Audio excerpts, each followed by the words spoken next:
یہ تصاویر 1943 میں فلسطین پہنچنے والے یہودی پناہ گزینوں کی ہیں، جب ہٹلر نے یہودیوں کو تباہ و برباد کر کے جرمنی سے نکال دیا، اور اس وقت دنیا کا کوئی بھی ملک ان یہودیوں کو پناہ نہیں دے رہا تھا۔ امریکہ، فرانس، کیوبا، کینیڈا سمیت دیگر ممالک نے یہودی پناہ گزینوں سے کھچا کھچ بھرے جہازوں کو واپس کر دیا تھا۔ بالآخر یہ اپنے بڑے بڑے جہازوں پر بینر لگائے ہوئے "The German destroyed our families and homes, don't you destroyed our hopes"، جس کا ترجمہ یہ ہے، جرمنی نے ہمارے گھر بار اور اہل و عیال کو تباہ کر دیا، آپ ہماری امید کو مت کچلنا، کا اشتہار لگائے پناہ گزین بن کر فلسطین سے مدد لینے کے لیے آئے، جسے انسانیت کی بنیاد پر فلسطین نے انہیں یہودیوں کو پناہ دے کر نئی زندگی بخشی، انہیں اپنی زمین گھر بار دیے۔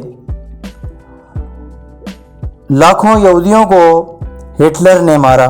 ایک اندازے کے مطابق کہتے ہیں کہ 88,61,800 یہودیوں کو ہٹلر نے قتل کیا، اور کہتے ہیں کہ روزانہ کی بنیاد پر ہزاروں یہودیوں کو بھٹیوں میں ڈالا جاتا، اور ان پر نہ بچوں کو چھوڑا گیا نہ عورتوں کو چھوڑا گیا۔ نہ جانے کیوں ہٹلر جو ہے یہودیوں کا اتنا بڑا دشمن بن گیا کہ وہ ان سے اتنا خائف ہو گیا۔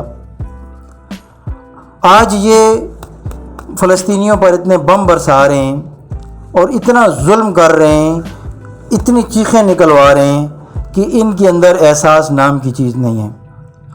اور ہٹلر نے قریباً ملینز آف یہودیوں کو ختم کیا، اور کچھ یہودی اس نے چھوڑے۔ کہتے ہیں کہ 1/3 یہودی انہوں نے چھوڑے، اور چھوڑتے ہوئے یہ ایک جملہ انہوں نے کہا کہ میں یہ چند یہودی چھوڑ رہا ہوں تاکہ دنیا دیکھے کہ میں نے ان کا کیوں قتل عام کیا۔